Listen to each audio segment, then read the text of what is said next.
Welcome to part 3 of our 3-part video series on the ABCs of knitting. In part 1 we covered the basic knit stitch, we covered how to cast on and how to cast off. In part 2 we covered the purl stitch. This final series will cover how to combine your knit and purl stitches to achieve all sorts of different techniques and textures. So shall we get started? In lesson number 1, we covered the knit stitch.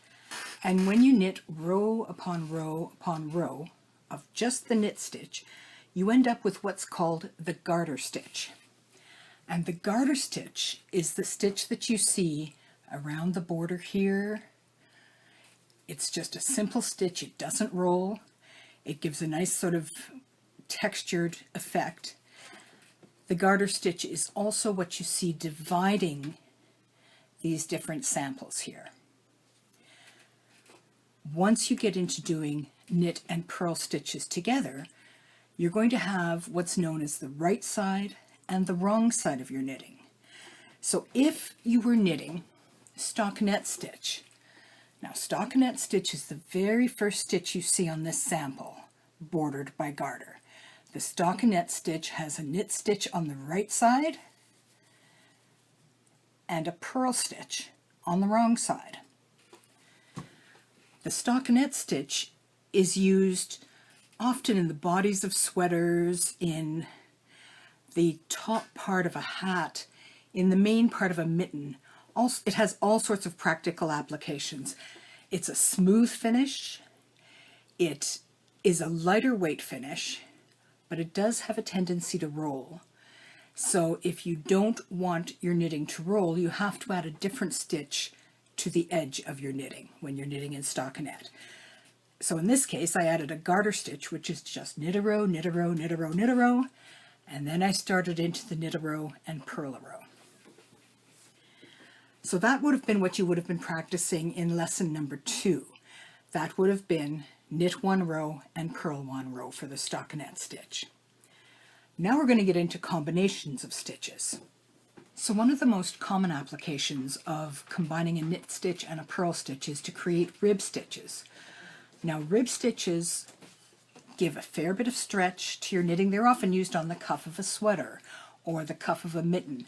They might pull in a bit, but they stretch out so that you can get your hand into that mitten, and then they snug back up again on your wrist. You'll find a rib stitch often on the hem of a sweater or even on the collar of a sweater. So a rib stitch does have a lot of different applications, and there's different types of rib stitches. Now this sampler has 3 different types of rib stitches. The first sample right here, that is a 1x1 rib. And that 1x1 rib is completely reversible. It's exactly the same on the front and on the back. It's the lightest weight of the rib stitches, and it is done on, I tend to do it on an even number of stitches. So what you do is you knit one stitch and you purl one stitch, and you knit one stitch and you purl one stitch all the way to the end of the row. Then on the next row you are going to purl one stitch, knit one stitch. So you're doing the opposite. What you're creating is columns of fabric. So if I did a knit stitch on the right side, I would be doing a purl stitch on the wrong side. And that is going to give you your columns of fabric. The 1x1 rib is also the rib stitch that will pull in the most snugly.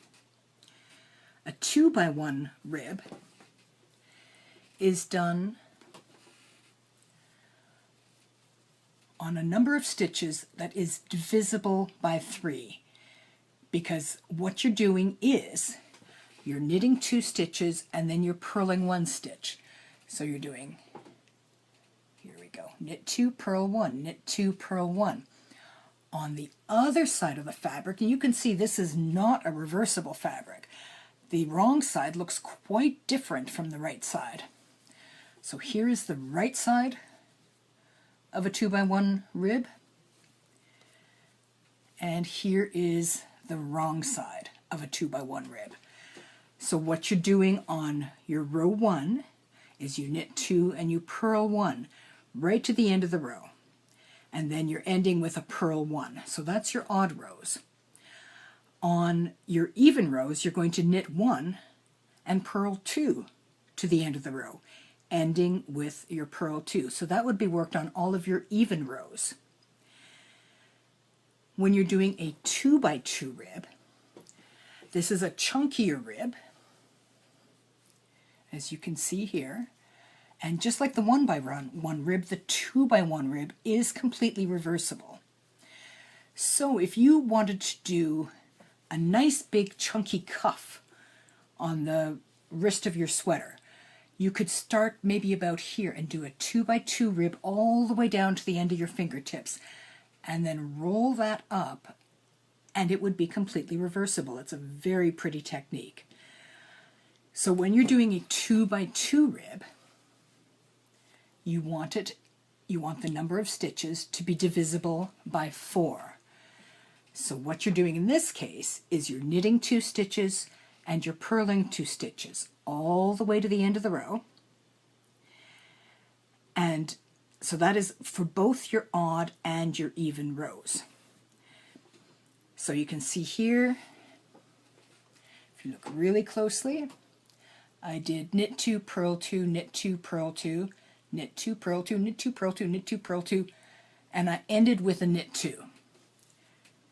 But if I was just doing a purl 2 on the other side, I would be starting with a knit 2, because what you're doing is you're creating those columns of stitches. So on your right side, where you knit a stitch, when you go to the wrong side, you want to purl a stitch. So if you're knitting 2 and purling 1 on the right side, you are going to want to knit 1 and purl 2 on the wrong side.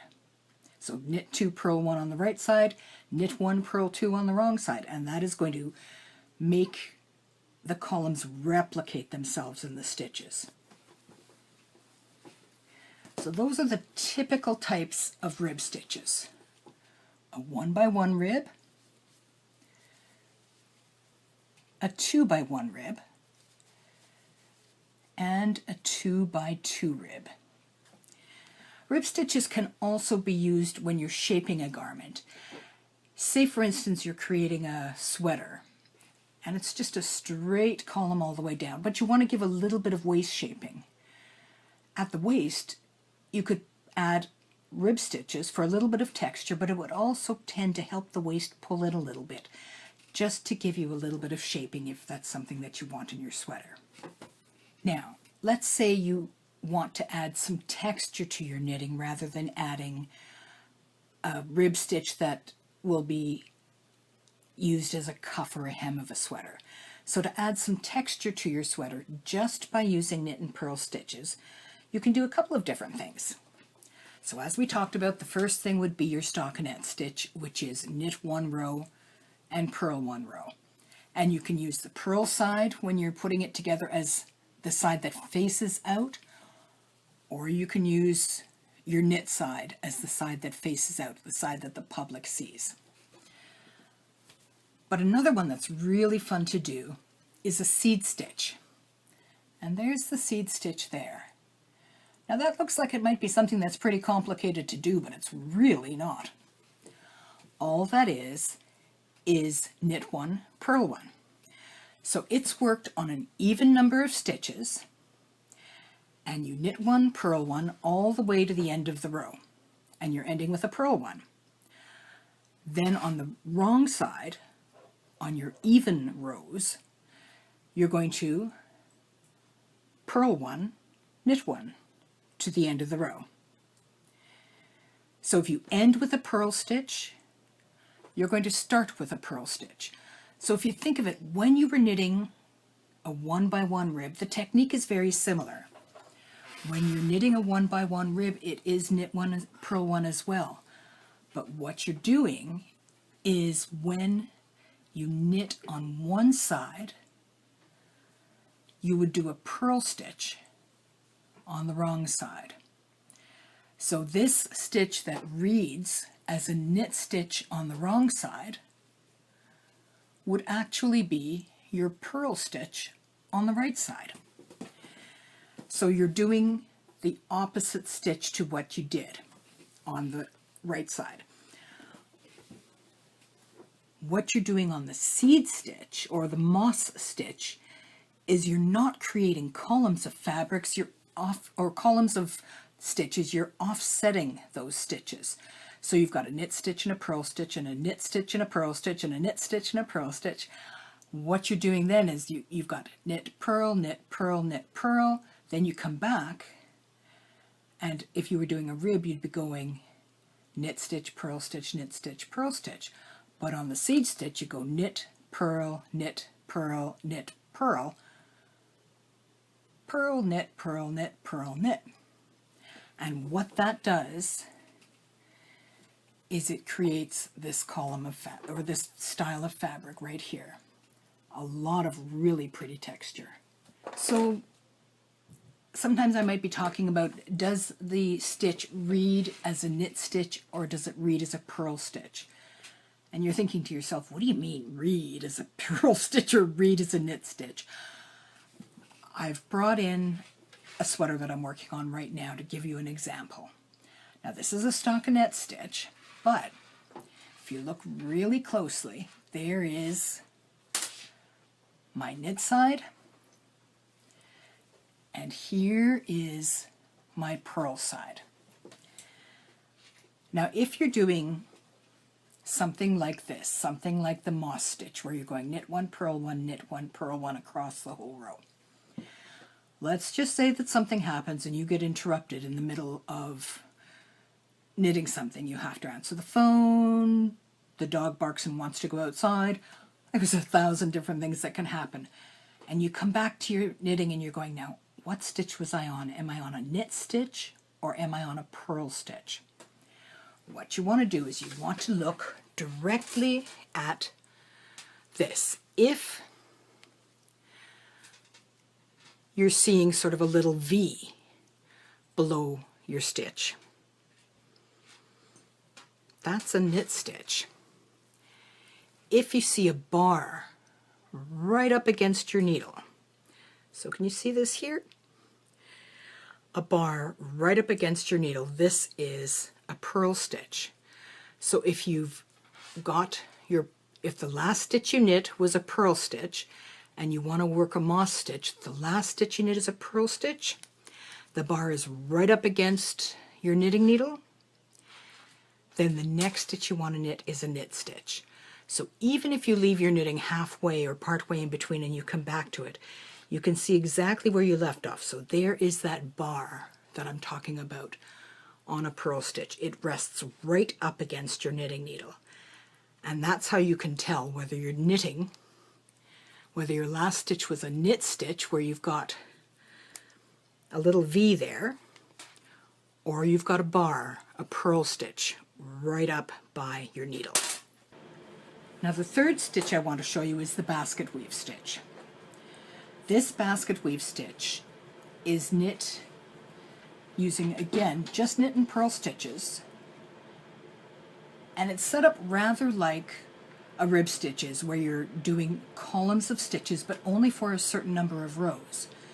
So with the basket weave stitch, what you're doing is you're setting up your stitches, you're casting on an even number of stitches that are divisible by 8. So if you could be casting on 32 stitches or 48 stitches, as long as it's divisible by 8. So in your first series of stitches across this row, what I did was knit 4, purl 4, knit 4, purl 4, knit 4, purl 4. When I come back, I'm repeating that same sequence. I'm going knit 4, purl 4, knit 4, purl 4, knit 4, purl 4. So when I ended on a purl stitch, I'm starting with a knit stitch. And what that's going to do is that's going to create those columns as if I was doing a rib stitch, but a very chunky one that was done in groups of 4. but I'm only going to knit that for 4 rows. Then I'm going to switch it out. My next 4 rows, I'm switching it. Instead of starting with knit stitches, I'm going to start with purl stitches. So I purl 4, knit 4, purl 4, knit 4, purl 4, knit 4. Since I ended with knit 4, I'm going to continue on with that. I'm going to purl 4 on the opposite side. So I started out with purl 4, went to knit 4. On the next side, on the wrong side again, I'm still going to start out with purl 4, knit 4, purl 4, knit 4, right to the end of the row, ending with knit 4, and I knit a total of 4 rows, and then I go back to number 1. So what you're doing is a series of stitches where you're changing the texture. So you're going knit 4, purl 4, knit 4, purl 4, knit 4, purl 4 to the end of the row. On the wrong side, you're continuing that same sequence. Knit 4, purl 4, knit 4, purl 4, knit 4, purl 4. Then on the second segment, you're starting with purl 4, knit 4, purl 4, knit 4, purl 4, knit 4. Wrong side, same pattern. Purl 4, knit 4, purl 4, knit 4, purl 4, knit 4, all the way to the end of the row. And you knit 4 rows like that, and then you switch back to number 1 again, where you're going knit 4, purl 4.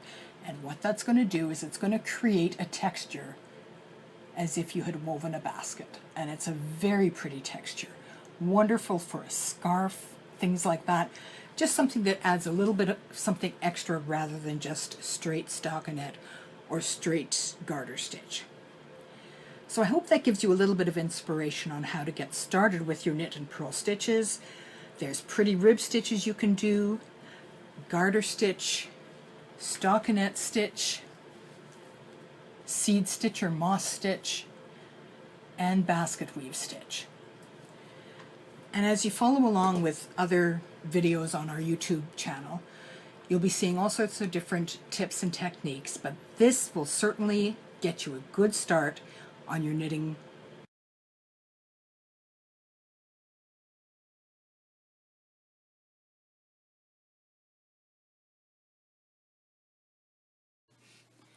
So thanks so much for watching our series.